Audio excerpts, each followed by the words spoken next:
بسم اللہ الرحمن الرحیم۔ میں ہوں اے انصاری۔ عنوان ہے عربی کا بہانہ، قسط نمبر 2۔ قرون اولیٰ میں قرآن اسلام کے دشمن نہ تو قرآن کے متن میں کوئی تبدیلی کر سکتے تھے نہ اس کی زبان میں۔ قرآن آنے سے پہلے ہی یہ زبان اتنی معروف اور معروج ہو گئی تھی کہ عرب دوسروں کو عجم کہا کرتے تھے، عجمی، گونگا۔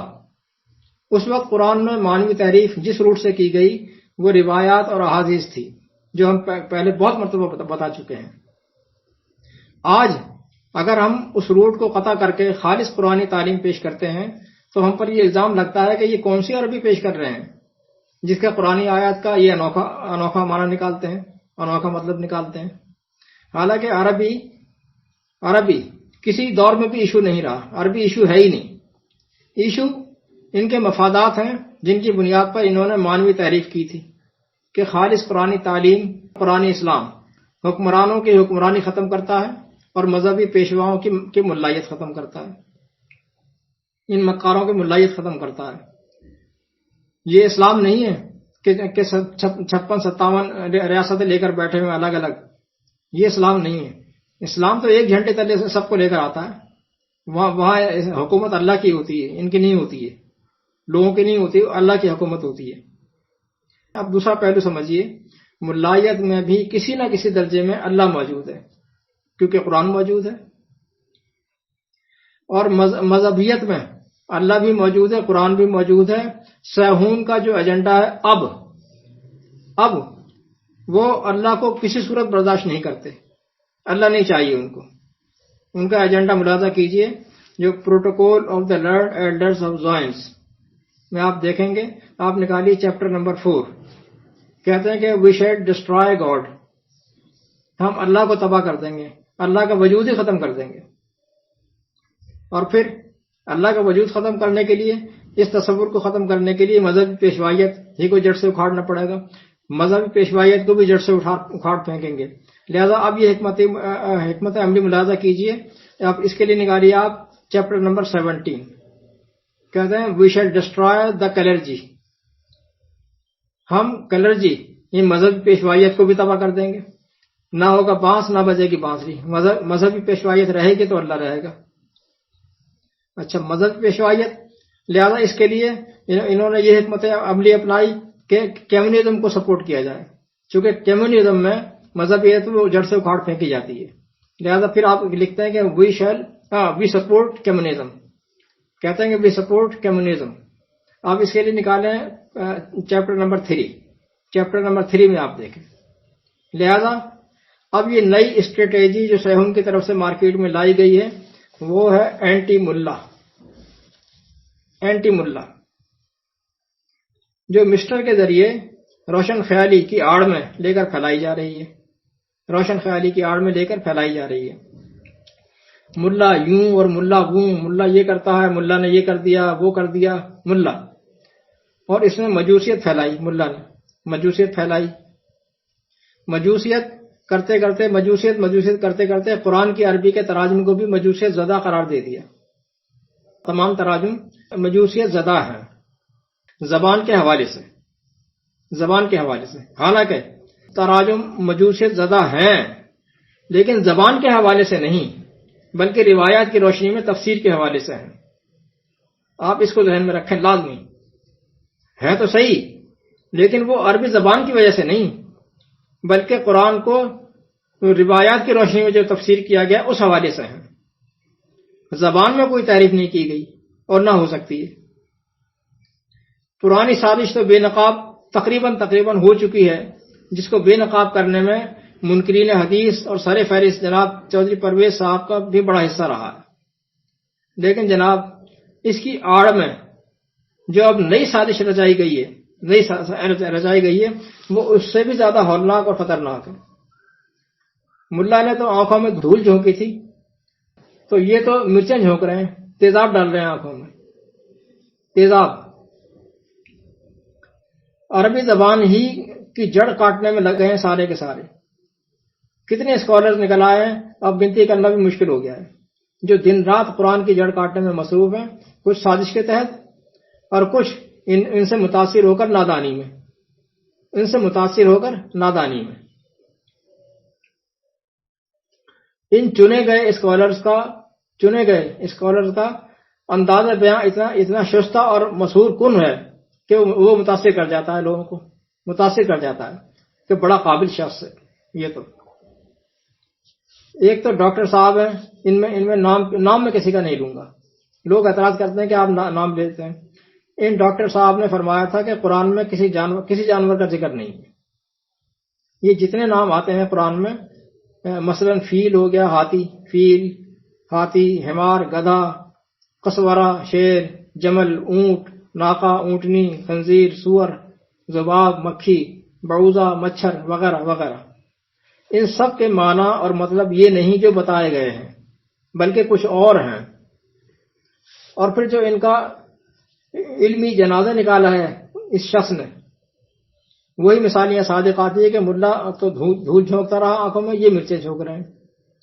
زیادہ گہرائی میں آپ نہ جائیں، نہ میں جاؤں گا، کیونکہ زبان کے قواعد کی باتیں تو عام آدمی کے سر سے گزر جاتی ہیں۔ جیسا کہ میں نے بتایا تھا کہ عربی زبان ایک عالمگیر زبان ہے، مسلمین کے علاوہ غیر مسلموں کی بھی مادری زبان ہے۔ قرآن سے قطع نظر آپ عربی کا لٹریچر اٹھا کر دیکھ لیں، ان الفاظ کے وہی معنی ملیں گے جو تمام تراجم میں موجود ہیں، وہی معنی ملیں گے۔ فعل سے اسم بن جانے کے بعد اس اسم کا فعل کے لفظی معنی سے کوئی مطلب نہیں رہتا، وہ فکس ہو جاتے ہیں اپنے معنی میں۔ اس میٹر کو سمجھانے کے لیے میں یہاں 2 مثالیں دوں گا، سمجھنے کے لیے اتنا ہی کافی ہوگا۔ تمام اسماء، تمام ناؤنز جو جانوروں کے حوالے سے ہیں قرآن میں، ان سب پر یہی قانون لگے گا، آپ سب کو اسی طرح سمجھ لیجیے گا۔ ہم یہاں خنزیر کو لیتے ہیں، خنزیر، خنزا یخنزو خنزن، باب سمع یسمعو سے ہے۔ اس کے فعلی معنی ہے گوشت کا سڑ جانا، بدبودار ہو جانا۔ لیکن جب اس مادہ سے اسم ناؤن بن جائے گا تو مطلب ہوگا الخنزیرو جمع خنازیر، یہ یاد رکھیں بالکل، الخنزیرو جمع خنازیر۔ تو دنیا کی ساری لغت میں، چاہے وہ مسلمین کی ہوں یا کرسچن کی ہوں یا کسی کی بھی ہوں، عربی کے تمام لٹریچر میں اس کا ایک ہی معنی ملے گا آپ کو، ایک ہی مطلب ملے گا، وہ ہے سور، پگ۔ اب آئیے خنزیرہ اور الخنازیر، خنزیرہ اور الخنازیر، وہاں خنازیر تھا یا الخنازیر، خنزیرہ اور الخنازیر، گلے کی گلٹی، ٹیومر، گلے سڑے گوشت کو بھی کہا جاتا ہے، گلے سڑے گوشت کو بھی اور ٹیومر کو بھی۔ دوسری مثال، ناقہ ینوقو نوقن، ناقہ ینوقو نوقن، باب فتح یفتح سے، کام کو سلیقے سے کرنا، صفائی سے کرنا، نفاست سے کرنا۔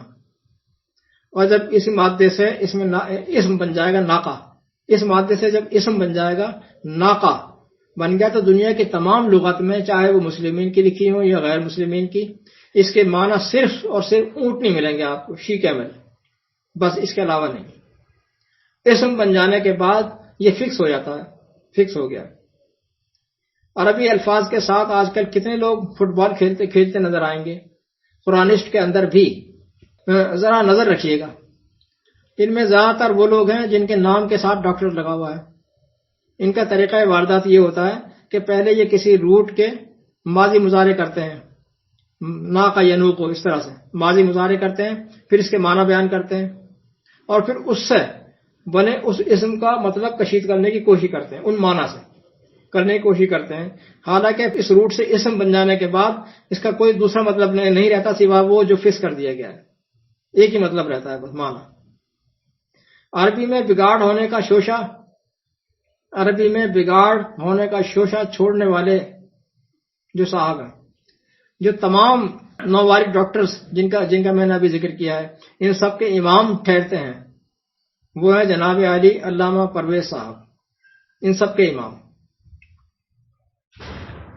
اس غرض سے انہوں نے اپنی لغات القرآن الگ مرتب کی، وہ اپنی اسی لغت کے پیش لفظ میں لکھتے ہیں کہ یوں عربی زبان اپنی تصنیف و تالیف کے پہلے دور میں ہی غیر عربی تصورات کی حامل بن گئی، لیجیے جناب، گئی عربی صفحہ نمبر 8، لغت القرآن پیش لفظ صفحہ نمبر 8۔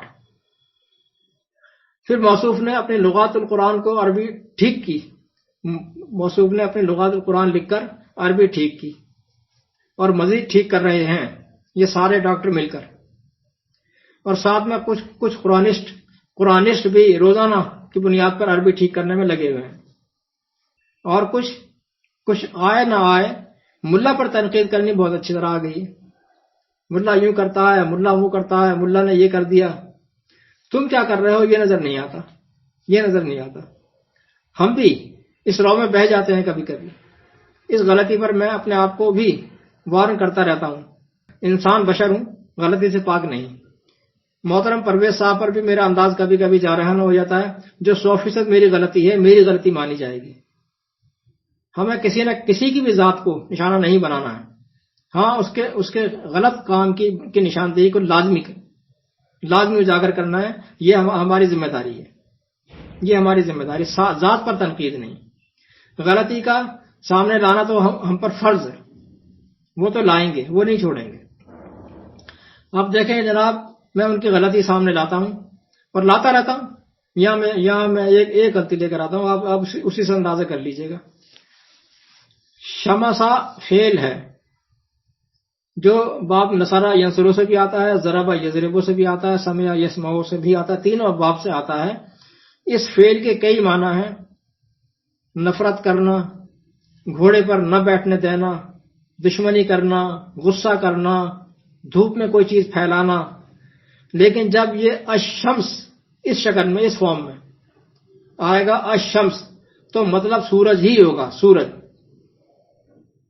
اور قرآن میں یہ لفظ 32 مرتبہ آیا ہے، اور ہر جگہ اس کا مطلب سورج ہی ہے، سن، اور کچھ نہیں ہے۔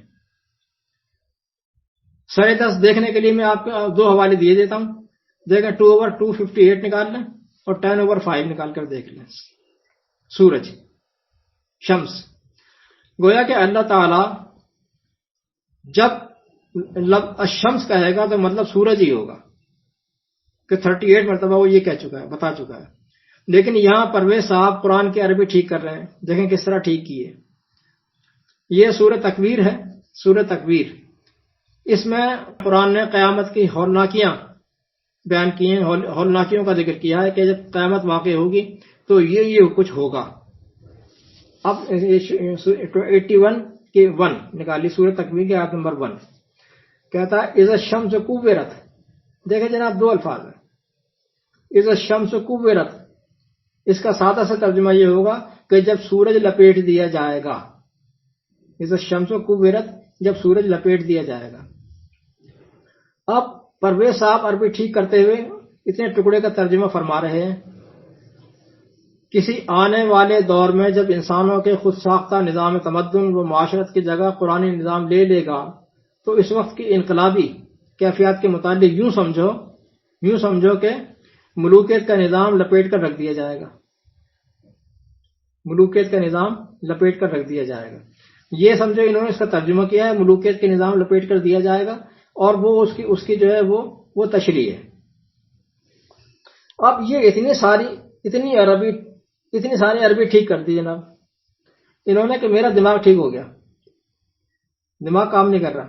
اتنا سارا مفہوم یہ کہاں سے تلاش لائے یہ 2 الفاظ اور اتنا سارا مفہوم کے لیے بھی کچھ مواد چاہیے نا، یہ کہاں سے لے آئے یہ؟ اگر یہی سب کچھ کہنا تھا اللہ کو، تو کیا اللہ کے پاس الفاظ کم پڑ گئے تھے؟ اسے یاد نہیں رہا کہ پورے قرآن میں شمس کے معنی میں سورج بتاتے چلا آ رہا ہوں، اور یہاں اس کے معنی کر دیے میں نے نظام ملوکیت۔ اب کیا کہا جائے، کیا کہتے ہیں آپ غور کیجئے ذرا، سوچیے ضرور۔ اب آپ یہ فیصلہ کر لیں کہ آج کے ڈاکٹرز جو ایک قسم پر انجینئرنگ کر رہے ہیں، سور ہے اور جی گائے ہے، گائے وغیرہ، مچھر گائے وغیرہ، اور پرویز صاحب جنہوں نے صرف 2 الفاظ میں اتنی ساری انجینئرنگ کر ڈالی، 2 الفاظ میں۔ یہ زیادہ بڑے انجینئر ہوئے یا پرویز صاحب؟